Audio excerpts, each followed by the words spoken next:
बोले श्रीमद् भागवत महापुराण की जय। पतित पावनी कलिमर हारिणी मोक्षदायिनी मंगलकारिणी माँ गंगा जी का ये विश्व प्रसिद्ध पुराण प्रसिद्ध तीर्थ हर की पौड़ी ब्रह्मकुंड है। यहाँ पर प्रतिदिन थोड़ी थोड़ी श्रीमद् भागवत जी की चर्चा हो रही है। हम नवम स्कंद के 8वें अध्याय में पहुँचे हैं। सुखदेव जी महाराज कहते हैं, परीक्षित,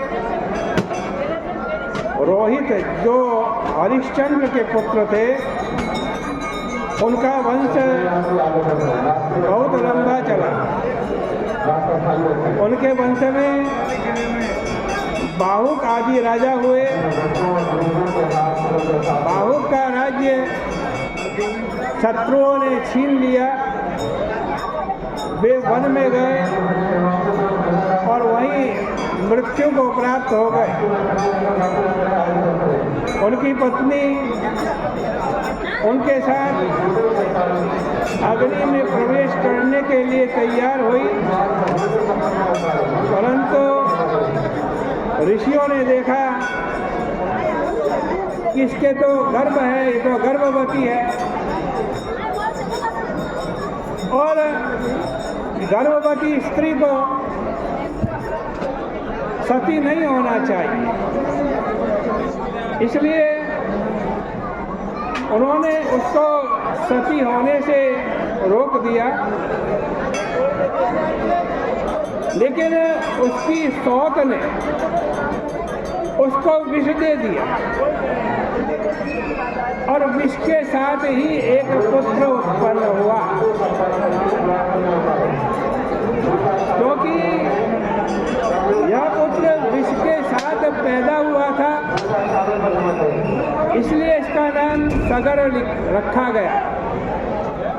गर का अर्थ होता है विष और गरेण सहिता इति सागरा। सगर चक्रवर्ती सम्राट हुए, जिसके पुत्रों ने सागर का निर्माण किया। उन्होंने और ऋषि की आज्ञा के अनुसार ताल जंग, यवन, शक, बर्बर आदि जातियों को पराजित करके उनको नाना विपरीत रूप धारण करवा दिए। फिर और ऋषि के द्वारा ही उपदिष्ट योग से उन्होंने अष्टवेद यज्ञ करके भगवान की आराधना की। इंद्र ने उनके यज्ञ का अश्व चुरा लिया। उनकी महारानी सुमति के गर्भ से 60,000 पुत्र हुए थे। सगर ने उनको अश्व की खोज में भेज दिया। उन्होंने चारों ओर धरती खोद डाली। बाद में कपिलाश्रम पहुँचे तो वहाँ उनको घोड़ा दिखाई दिया। उनके मन में यह शंका हुई कि जो चोर घोड़ा चुरा करके ले आया है, वह यहाँ ध्यानी बाबा बना बैठा है। मनुष्य को जल्दी किसी पर शंका नहीं करनी चाहिए, किंतु पापी सर्वत्र पापम आशंकते। जिनके मन में पाप होता है वह सबके प्रति पाप की ही शंका करते हैं। सगर पुत्र बिना समझे बूझे ध्यानमग्न कपिल जी को मारने के लिए तैयार हो गए और उनको ललकारने लगे। कहने लगे, मारो मारो, यह चोर है। कोलाहल सुन करके मुनि ने अपनी आंखें खोली। उनकी आंखें खुलते ही सब के सब सगर के पुत्र भस्म हो गए। महत व्यतिक्रम महता भस्मसात भवंशनात् भस्मसात भवंशनात्।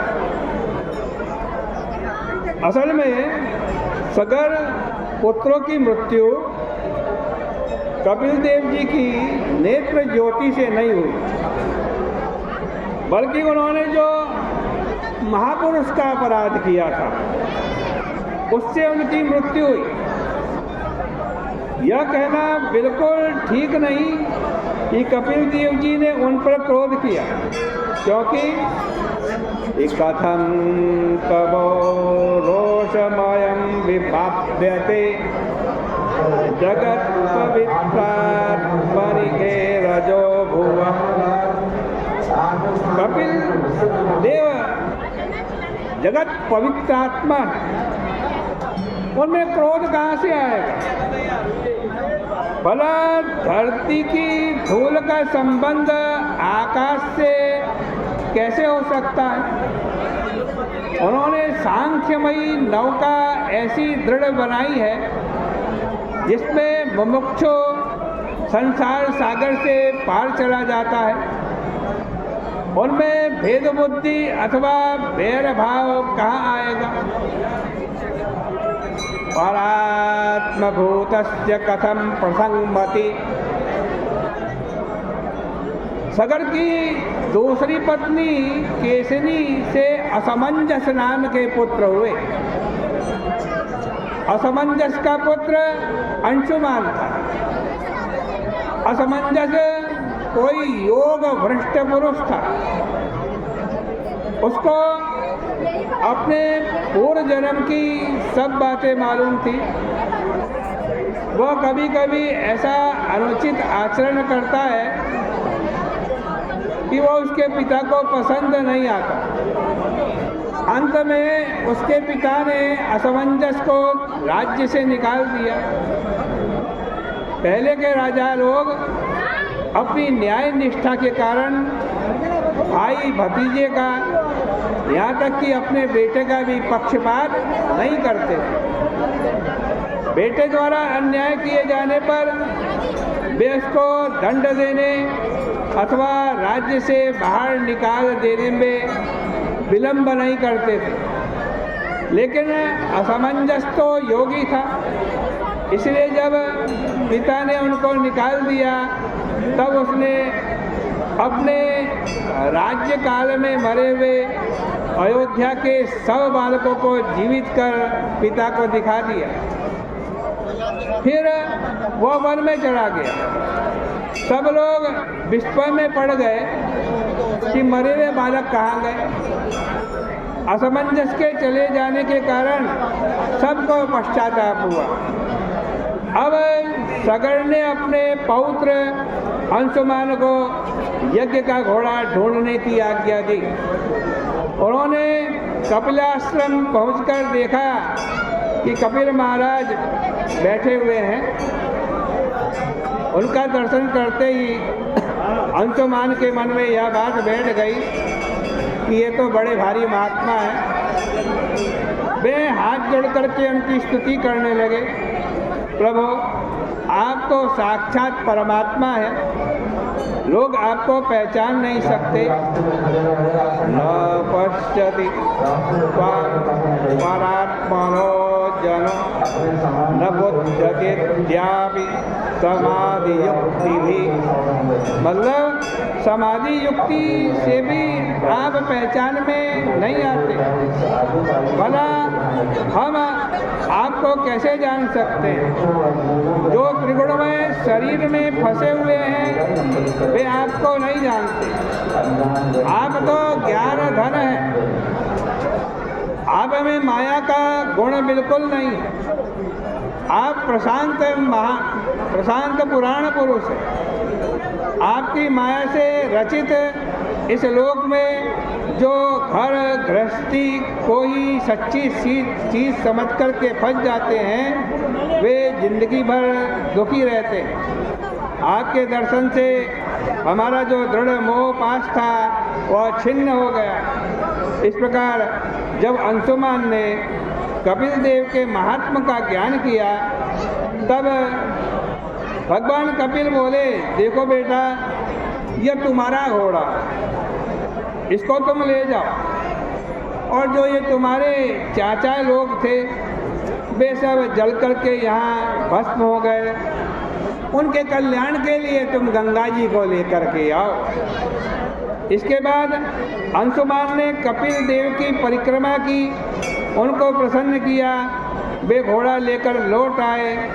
सगर ने उस घोड़े के आने पर अपना यज्ञ पूरा किया।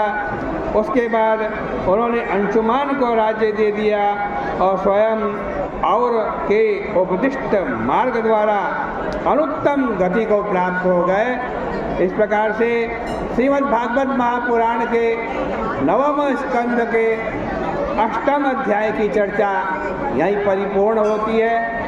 आगे गंगा जी की उत्पत्ति की चर्चा है, जो कल को आपके सामने कहेंगे। आज की चर्चा का यहीं विराम करते हैं।